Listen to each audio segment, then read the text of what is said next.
ছাত্রছাত্রীরা আশা করি তোমরা ভালো আছো, নিরাপদে আছো। তোমাদেরকে শহীদ স্মৃতি আদর্শ কলেজ কর্তৃক আয়োজিত অনলাইন ক্লাসে স্বাগত। আমি সৈয়দ আতিউজ্জামান, প্রভাষক ইংরেজি। ইতিমধ্যে আমরা 3টি ক্লাস শেষ করেছি।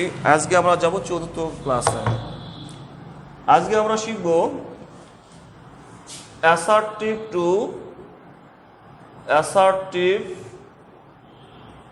Two interrogative.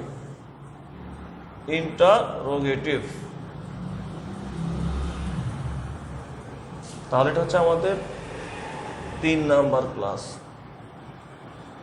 Assertive two interrogative. অর্থাৎ একটা সেন্টেন্স থাকবে অ্যাসার্টিভ মানে বর্ণনামূলক, আমাদের করতে হবে কি প্রশ্ন করতে হবে। তো দেখো রুল নাম্বার 1, nobody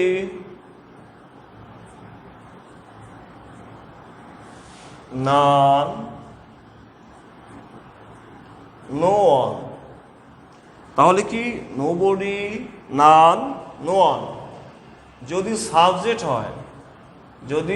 সাবজেক্ট হয়, এগুলোর পরিবর্তে কি হবে, আমাদেরকে হু বসাতে হবে।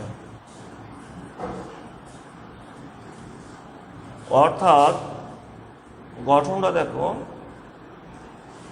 নোবডি নান নন এগুলো উঠে হু, তারপরে বাকি যা আছে আমরা বসে দেব। শেষে কি করব, আমরা একটা প্রশ্নবোধক চিহ্ন ব্যবহার করব, কারণ এটা হচ্ছে আমাদের কি সেন্টেন্স ইন্টারোগেটিভ। দেখো উদাহরণ দেখো, nobody dislikes flowers। তাহলে nobody dislikes flowers। এখন আমরা ওটা কি করবো, এটা আমরা প্রশ্ন করবো না, ইন্টারোগেটিভ। দেখো তাহলে এখানকার সাবজেক্ট কি আমাদের nobody, জাস্ট নোবডিকে উঠে দাও, উঠে দে হু বসাও। তাহলে হু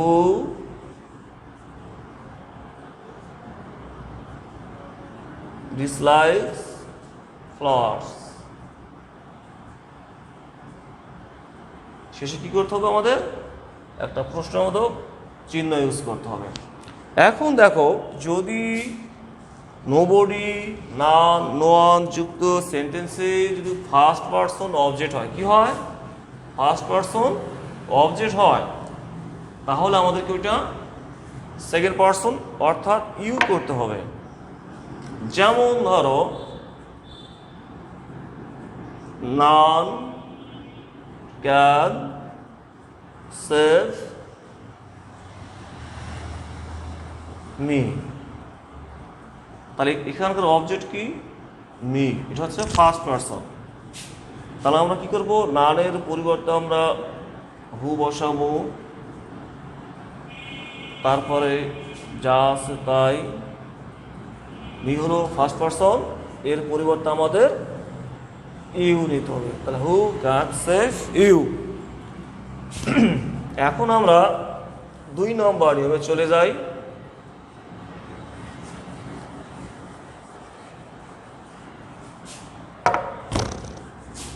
দুই নম্বর নিয়ম হচ্ছে কি,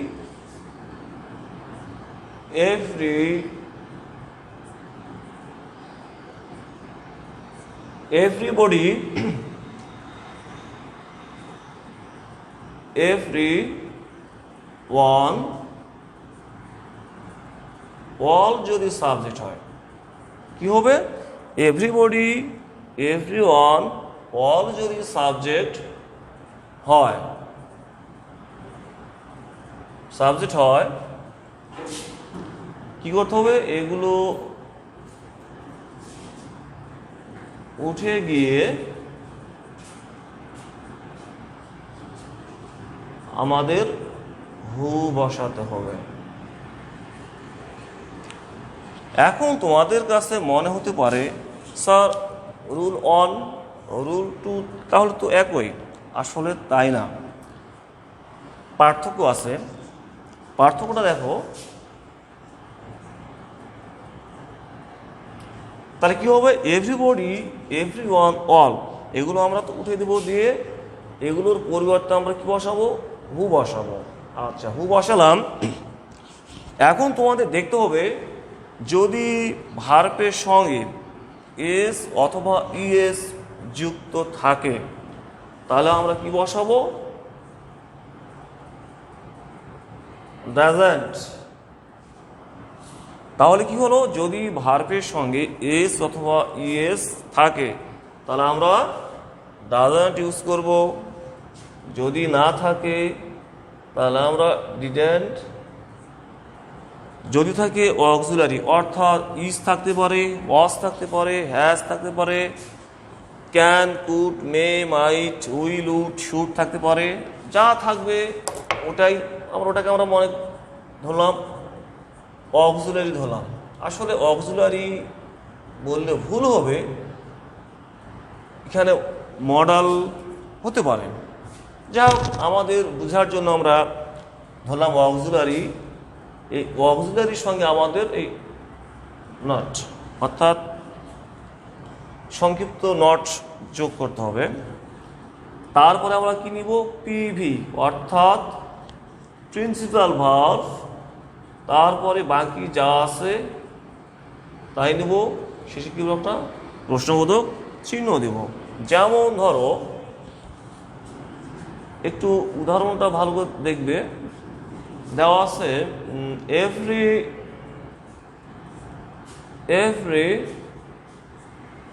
everybody likes a good student। তাহলে এখানে কি আছে, everybody likes a good student. তাহলে এটা ইন্টারোগেটিভ কিভাবে আমরা করব, তাহলে এভরিবডি উঠে কি হবে, হু। এখন দেখো এখানে ভার্বের সঙ্গে কি আছে, এস আছে, লাইকস। তাহলে আমরা কি ইউজ করব, ডাজন্ট না ডিডন্ট? অবশ্যই আমাদের ডাজন্ট ইউজ করতে হবে। তাহলে কি হলো, হু ডাজন্ট, তারপর পিভি কোনটা, like, who doesn't like a good student. তাহলে কি হলো, who doesn't like a good student. আশা করি তোমরা বুঝতে পারছো। এখন দেখো, যদি ভার্বের সঙ্গে এস অথবা ইয়েস না থাকে তাহলে কি হবে, আমাদেরকে ডিডন্ট আনতে হবে। যেমন ধর আমি দিলাম ওয়াল praised his honesty। তাহলে কি হলো, all praised his honesty। তোমরা হয়তো লক্ষ্য করেছো এখানকার ভার্বটা কোন ফর্ম আছে, এটা প্রেজেন্ট ফর্ম না পাস্ট ফর্ম? অবশ্যই পাস্ট ফর্ম। তার প্রেজড, তাহলে আমরা কি করব, অল এর পরিবর্তে আমাদের নিতে হবে হু। যেহেতু ভার্বের সঙ্গে এস অথবা ইএস নাই তাহলে কি হতে হবে আমাদের, ডিডন্ট। তাহলে হু ডিডন্ট প্রেজ হিজ অনেস্টি। তাহলে কি হলো, হু ডিডন্ট হিজ অনেস্টি। এখন দেখো, যখন তোমরা ডিড নট ইউজ করবা তখন অবশ্যই আমাদের যে পিভি অর্থাৎ যে প্রিন্সিপাল ভার্ব আছে আমাদেরকে ওইটা প্রেজেন্ট ফর্ম করতে হবে। কি ফর্ম? প্রেজেন্ট ফর্ম করতে হবে। আচ্ছা, এখন আমরা রুল 3-তে চলে যাই।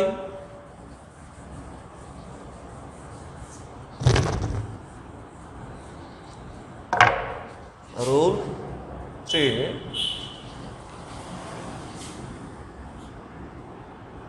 যদি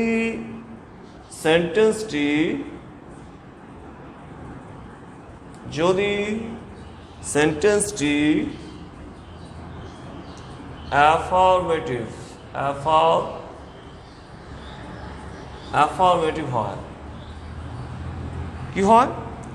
অ্যাফার্মেটিভ, অর্থাৎ আমাদের প্রশ্নের যদি অ্যাফার্মেটিভ সেন্টেন্স থাকে আর ও সেন্টেন্সটা যদি বলে ইন্টারোগেটিভ করো, তাহলে আমরা কি করব? গঠনটা দেখো, আমাদেরকে প্রথমে নিতে হবে অক্সিলারি, এটা হবে টেন্স ও সাবজেক্ট অনুসারে। তাহলে আমরা কি করব? আমরা প্রথমে নিব অক্সিলারি, এটা হবে টেন্স ও সাবজেক্ট অনুসারে। তারপর নিতে হবে সাবজেক্ট, তারপর নিতে হবে কি পিভি অর্থাৎ প্রিন্সিপাল ভার্ব, তারপরে এক্সটেনশন অর্থাৎ বাকি অংশ নিতে হবে, তারপর আমাদের একটা চিহ্ন দিতে হবে অর্থাৎ ইন্টারোগেটিভ মার্ক। তাহলে তোমরা ভালো করে দেখো, যদি সেন্টেন্সটি অ্যাফার্মেটিভ হয় অর্থাৎ হাবোধক হয়, তাহলে আমরা প্রথমে কি করব? অক্সিলারি নিব। আর এই অক্সিলারিটা অবশ্যই টেন্স ও সাবজেক্ট অনুসারে হবে। তারপর কি নিব? আমরা সাবজেক্ট নিব, তারপর কি নিব? পিভি অর্থাৎ প্রিন্সিপাল ভার্ব, তারপরে বাকি অংশ। এখন সব সেন্টেন্সে যে প্রিন্সিপাল ভার্ব থাকবে এরকম নাও থাকতে পারে। যদি প্রিন্সিপাল ভার্ব না থাকে তাহলে আমরা নিব না। আচ্ছা, উদাহরণ দেখো,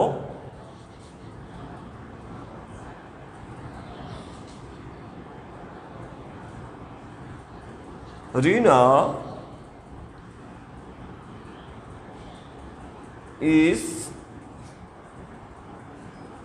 absent। তাহলে কি? রিনা ইজ অ্যাবসেন্ট। এই বাক্যটা কি?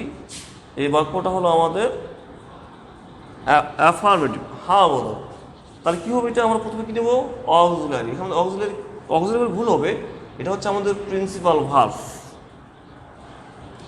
তাহলে আমরা প্রথমে নিব isn't রিনা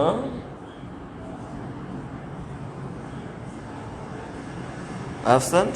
কি হলো? isn't Rina absent। আবার দেখো,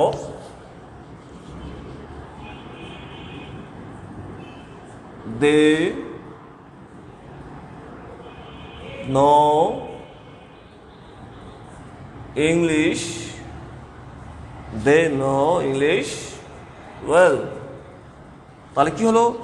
they know English well। তাহলে দেখো এখানে আমাদের এই সেন্টেন্সটি কোন টেন্সে আছে আমাদের টেন্স দেখতে হবে। যদি আমরা টেন্স না বুঝি তাহলে আমাদের জন্য একটু ডিফিকাল্ট হয়ে যাবে। তা কোন টেন্স আছে? এটা হচ্ছে প্রেজেন্ট টেন্স। তাহলে প্রেজেন্ট টেন্সের অক্সিলারি কি হয়? ডু অথবা ডাজ হয়। যদি ভার্বের সঙ্গে এস অথবা ইয়েস থাকে তাহলে আমাদের ডাজ আনতে হবে। যদি ভার্বের সঙ্গে এস বিএস না থাকে তাহলে আমাদের ডু আনতে হবে। যেহেতু ভার্বের সঙ্গে এস নাই তাহলে আমরা কি করব? আমরা ডু করব। ডু করার পরে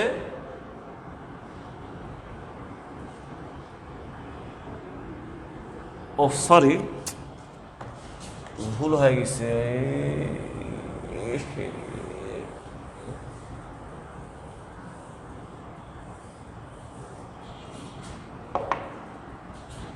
তাহলে রুল 3, যদি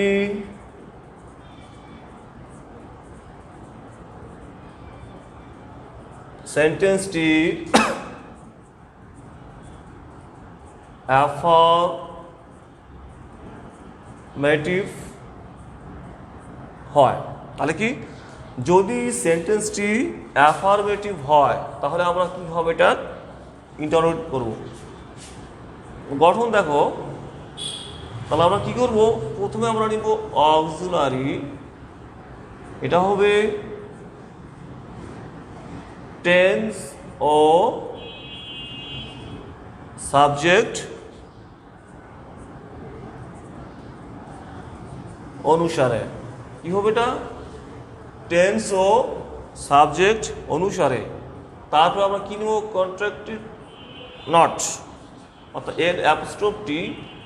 তারপরে আমরা নিব সাবজেক্ট, তারপরে আমরা নিব পিভি প্রিন্সিপাল ভার্ব, তারপর নিব আমরা এক্সটেনশন, অর্থাৎ বাকি অংশ, শেষে আমাদের একটা প্রশ্নবোধক চিহ্ন দিতে হবে।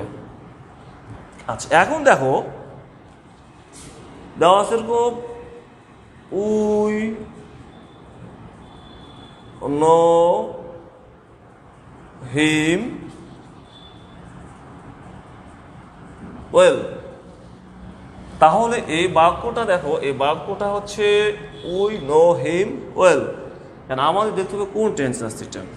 আমরা যদি টেন্স না বুঝি তাহলে একটু আমাদের জন্য খুব ডিফিকাল্ট হয়ে যাবে, এই জন্য টেন্সটা বুঝতে হবে। তাহলে এটা কোন টেন্স আছে, এটা প্রেজেন্ট টেন্সে আছে। অর্থাৎ যখন তোমরা দেখবা ভার্বটা প্রেজেন্ট ফর্মে আছে তখন বুঝতে হবে ওইটা হচ্ছে প্রেজেন্ট টেন্স।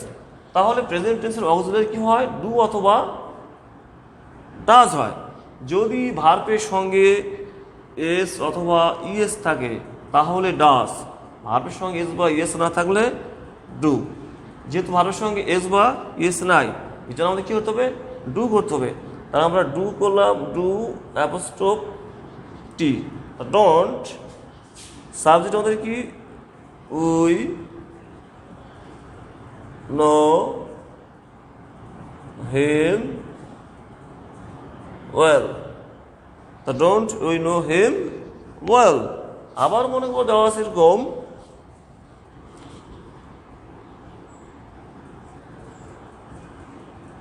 দে কেম লেট, দে কেম লেট। তাহলে এখানে কোন টেন্স আছে এটা, এটা আমাদের পাস্ট ইনডিফিনিট টেন্স। কোন টেন্স, পাস্ট ইনডিফিনিট টেন্স। তাহলে পাস্ট ইনডিফিনিট টেন্সের অক্সিলারি কি হয়, সবসময় আমাদের ডিড ইউজ করতে হবে, কারণ পাস্ট ইনডিফিনিট টেন্সের অক্সিলারি হিসাবে ডিড বসে। তাহলে ডিডেন্ট দে কাম লেট, তা ডিডেন্ট দে কাম লেট। আচ্ছা, এখন রুল 4। রুল 4, যদি সেন্টেন্সটি নেগেটিভ হয়, কি হয়, নেগেটিভ, অর্থাৎ যদি নাবোধক হয় তাহলে আমরা কি করব, এখানে আমাদের জাস্ট সব কিছুই ঠিকই থাকবে, আমরা অক্সিলারি বসাবো, টেন্স ও সাবজেক্ট অনুসারে নিব অক্সিলারি, তারপরে সাবজেক্ট বসাতে হবে, প্রিন্সিপাল ভার্ব, তারপর বাকি যা আছে তাই। তোমরা খেয়াল রাখবা নটের আগে যা থাকবে ওটা হচ্ছে আমাদের অক্সিলারি। তা আমরা জাস্ট নটের আগে যা থাকবে আমরা ওটাকে সেন্টেন্সের শুরুতে বসাবো। যেমন ধরো দেওয়া আছে এরকম,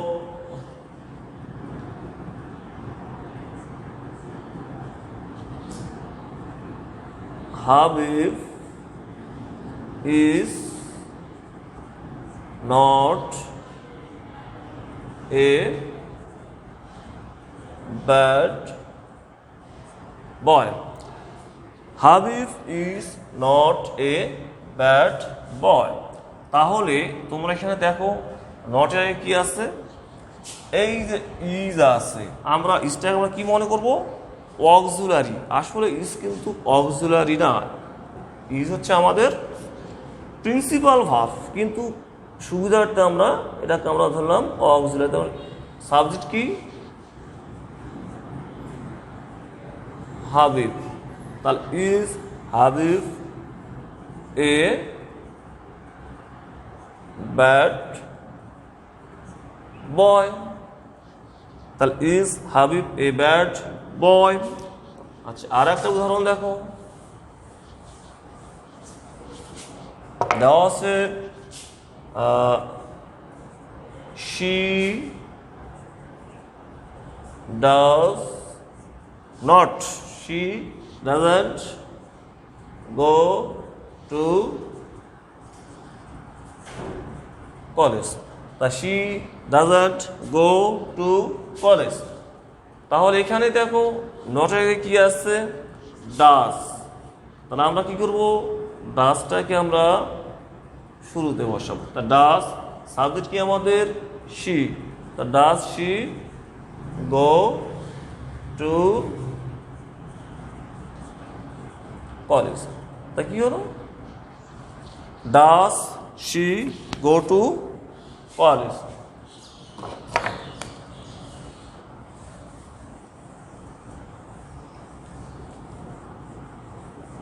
রুল 5,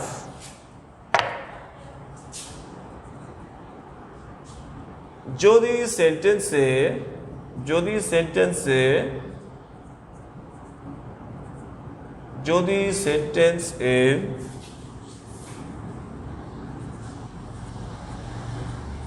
নেভার অথবা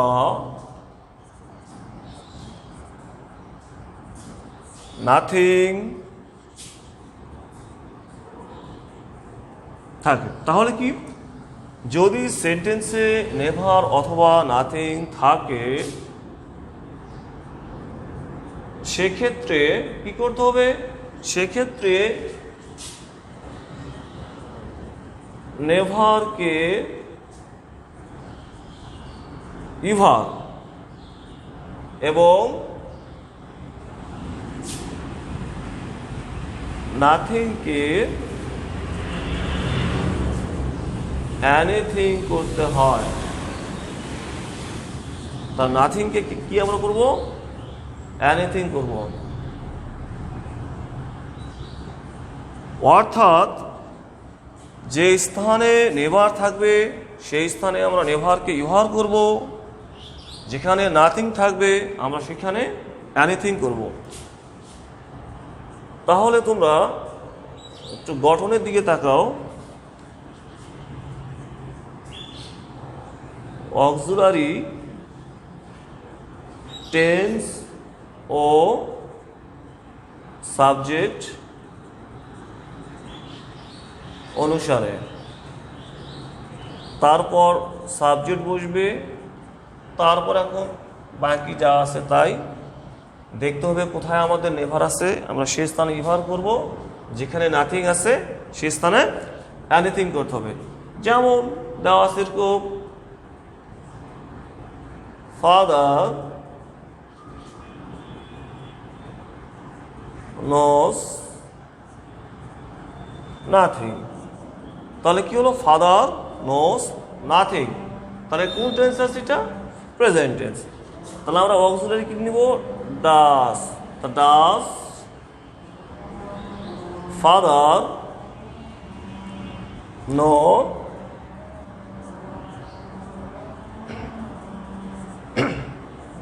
এনিথিং। তাহলে কি হলো? ডাস ফাদার নো এনিথিং। সুপ্রিয় ছাত্রছাত্রী, আজকের মতো এখানে ক্লাস শেষ করলাম। তোমাদের সকলের সুস্বাস্থ্য এবং মঙ্গল কামনা করতেছি। আল্লাহ হাফেজ।